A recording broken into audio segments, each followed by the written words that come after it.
And then I'm like, you know what, you're right. Thank you for the reminder. I just want to say Happy New Year. This is your year, babe. You get to decide the type of year that you are going to have. You get to decide the type of life that you want to have. And the way that you do that is with the little things that you do every single day. So be very intentional about what you continue to do this year, and also be just as intentional about what you stop doing this year, because that can be the fine line between where you're at and where you want to be.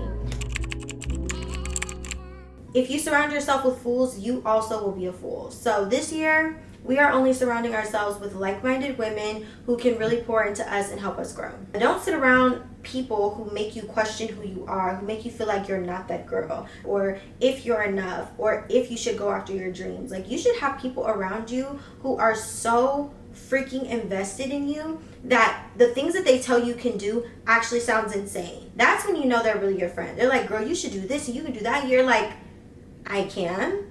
And they're like, yes, like, duh. And that's the type of people that you want around you. Like, okay, I'm not saying have delusional friends, but I'm saying you want people who believe in you, who are around you, because you are the average of your 5 closest friends. And I don't know about you, but I want to be the average of the best of the best. And I think if you are the best of your best in your group, then you need to find different people to surround yourself with so that you can soak up more good, amazing habits. Because I'm telling you, my freshman year of college, I surrounded myself with phenomenal people, but they didn't have the best work ethic. Come my senior year, I surrounded myself with the people who were like the top of my class at my business school, and I became the average of them. My grades exponentially increased. My ability to just retain information increased because I started to soak up and realize the different habits that they had in my school. And I was like, whoa, had I been doing this since freshman year, I would have graduated with a freaking 4.0. So make sure to surround yourself with people who not only remind you of who you are, but remind you that there is greater things in life that can happen for you. And they can just feed into you. It's just like iron sharpening iron. And I'm an extreme type A girly, and I do love to plan. I like to have a schedule set out for myself. But as I get older, I realize that there is beauty in just flow. Like, you have no idea how amazing it is to just go through a day and not necessarily have everything planned out, just to allow God to work and leaving space and room for God to come into my schedule and change things around and shift things in my life. And so I'm working with him now to schedule my days, and I'm kind of starting my day with prayer and asking him, like, what do you think the agenda for the day should be, Lord? And just allowing him to design my schedule as he pleases so that I can do more of the things that he really wants me to do rather than just doing the things that I want to do. So I think that's like a really big thing for me, is just like getting out of my own head, getting out of my own plans, and allowing him to like work and plan things out in my life. I actually got that tattooed on my arm a couple years ago when I was living in New York City, and it is a constant reminder that any room that I go in, I need to take up space. If I went into the room and I never said a word, then was I actually there? Like, I want people to feel my presence, even without me even having to say a word. I want them to know that I was there and that I touched them. And I just recently watched this movie called The Forge on Netflix, and it was so phenomenal. And basically the premise of the movie is this man disciples this other young man and teaches him how to walk with Christ. And as he's discipling this young man, he asks him, how do you want people to receive you when they see you coming? And that was so profound to me, because a lot of us do not think about that. And I've been thinking about that a lot, and I want, when I'm coming, for people to think that, man, God is good. Like, he's all around her. He's working in her life, and he's making things good. He's making things new all around her. Like, I want people to see the goodness of God when they're around me. I want them to feel the goodness of God when they're around me. So that's something that I'm really working on this year, just taking up space and taking up room and opportunity to be a vessel for him every single day. Another thing that's in for me is getting dressed daily. As you guys can see, I have really been in my fashion bag. There have been so many comments all over my social media saying that my outfits have just been slaying the game lately. And I'm here to tell you that none of my outfits are over like $200. I do not wear really expensive attire. I like to be comfortable, but I also love to be stylish. I don't think that style and wealth are mutually exclusive. You can be very stylish and poised and elegant and not have wealth. And I want to be the embodiment of that. Like, I come from a very much lower middle class home. My mom was always dressed to the nines. She always looked stunning. Regardless of her predicament or what she was going through, she never looked like it. That definitely instilled a level of resilience in me, knowing that no matter what the circumstances I may be going through, no matter how hard life may get, I don't have to look like what I'm going through. And I love that my mom set that example for me so young, and I definitely want to carry that through my 20s. And I just want to give off a very sophisticated, classy, just timeless, effortless look all the time. Whether I'm just running to the grocery store, or if I'm going to church, or if I'm going to an event, I always want to look my best, because when I look my best, I feel my best. Every single morning, regardless of if I'm going to work, the grocery store, or anywhere, I will be putting myself together by just simply putting on some jewelry. I'm putting on a nice set, but I always will be combing my hair and just making sure that I'm taking care of myself. I've been taking care of business. But as a very ambitious woman, sometimes you can forget to take care of yourself, and that is important as well. I talk about this on the second episode of January. It's called The Micro Habits of That Girl, but just know that when you do get dressed every single day, it definitely changes your life. The next in for 2025 is having health clarity. This is something that I started to incorporate into my lifestyle a couple of years ago, and I'm definitely carrying it into the new year because this was life-changing for me. I made sure that I kept a log of all of my symptoms, the frequency of them, and all of that before I went into my primary care physician, and that was how I was able to get a PCOS, which is a polycystic ovarian syndrome diagnosis, and that changed my life. And I'm really just trying to make sure that I really combat those symptoms, because women who have PCOS are likely to develop diabetes down the line and also have issues with fertility, and I do want to have kids, so I'm just trying to make sure that I'm a lot more health conscious and having clarity on where I am with my body so that I can live long. The next thing that's in for me in 2025 is treating my kitchen like it is a restaurant. I am definitely going to be creating like a monthly menu. I might not have a weekly one because from week to week, maybe traveling and different things like that. But I do want to have a monthly menu that's curated to what I'm wanting to try, different recipes for the month. And I do want to like create like little graphics and talk about like, okay, what's going to be on the menu for the month. We're going to have this type of pasta, this type of soup, all these sort of things according to the seasons and different recipes that I really want to try. But I do love to cook, and I just really want to lean into that skill set in the new year. I love going to a restaurant and trying out a new menu and seeing how it's decorated and stuff like that. So I definitely want to incorporate that and just have a little fun with trying to heal my body and trying out new recipes to reverse my PCOS symptoms. If you guys want to come along that journey with me, make sure to follow me on Instagram at rikkilee.co, as well as on TikTok at The Diary of That Girl, because I will be trying to share some of my recipes as well as my monthly menus. But I am so excited about this. I'm also going to try to create like a monthly coffee menu because I love matcha, I love coffee,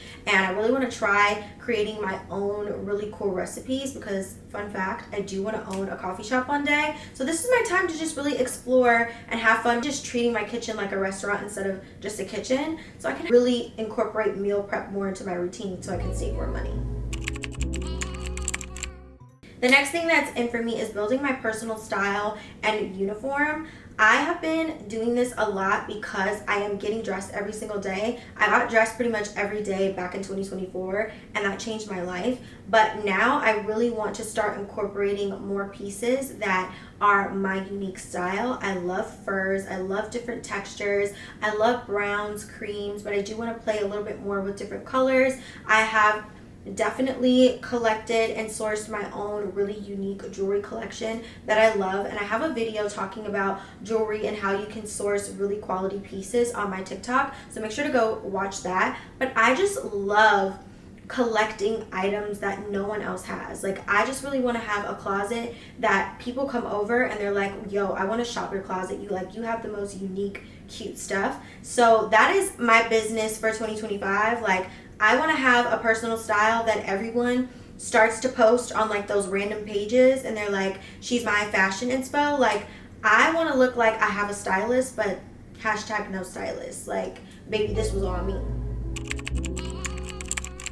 The next thing that's in is unapologetically home rotting. I pay too much for rent, and I've always been a homebody, but I've always tried to like guilt trip myself into going out and experiencing different things for the sake of like not having FOMO. But at the end of the day, I fear I was missing out on being in my home. Like, I love being home. I've curated the most amazing space for myself. I'm currently in my living room, and I'm still in the design process and finalizing a few details in here, but I just love being home. There's nothing like being in your space that you've carefully crafted and curated to your taste. Like, I'm going to be at home, guys, and there's nothing wrong with it, but the beauty about it is that I'm going to invite more people into my home. And I want to curate my own vibes and my own experiences here with my girlies. I definitely want to do dinner parties, and I got the perfect dining table. It is huge so that I can do unapologetic home rotting with my friends and with my curated community here in Chicago. So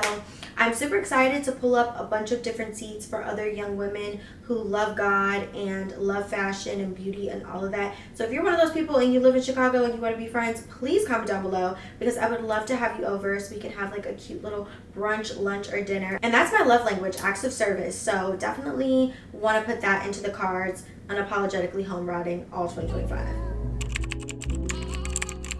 The next thing that's in for me is being early, never late.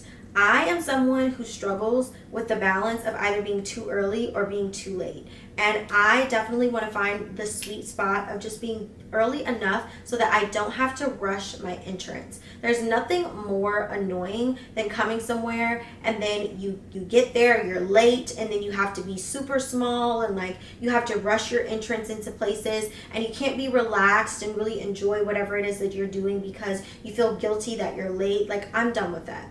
I'm just going to prepare and actually be early and be ready to go when I need to go places, so I can have a good entrance and I can be light and I can be happy and excited to see people and speak to people and not feel guilty because I was late. You know, like, there's nothing more embarrassing than that. So I definitely want to make that a new trait, because I do want to be seen as someone that is reliable. I don't want to be the person that's always late or always canceling, or I never show up to things. Like, that's just not the vibes that I want to be giving off. And I feel like people who do give that off, at a certain point, it gets ridiculous. Like, you shouldn't be known as the person who's always 2 hours late. That's very inconsiderate. It's rude. And as a person who's been on the other side of that, where I've been around people who it's just their personality to be late all the time, that's not a personality trait. That is you not being able to properly manage your time. And that's another thing that we need to do, is start being radically responsible for our actions and what it yields for us in our lives. Like, if you don't properly time manage, then you're always going to be late. And I am someone who is now living in a new city. I don't really use public transit, but what I do use is Lyfts and Ubers, and that sometimes can definitely jack up your arrival and departure time. It's kind of hard to get that down to a science, but I am working on it, and I do want to be a more punctual person in 2025. Guys, ever since I moved into this apartment, it's kind of like a glass box and I love it. But the biggest perk is that in the mornings, I don't have to use an alarm clock. And I truly believe that this has definitely regulated my circadian rhythm. In my previous apartment, it was like a bowling alley style. I had barn doors for my bedroom, and there was no window in my bedroom, so I could never really tell what time of day it was, and it was really hard for me to get up in the mornings because there was no daylight.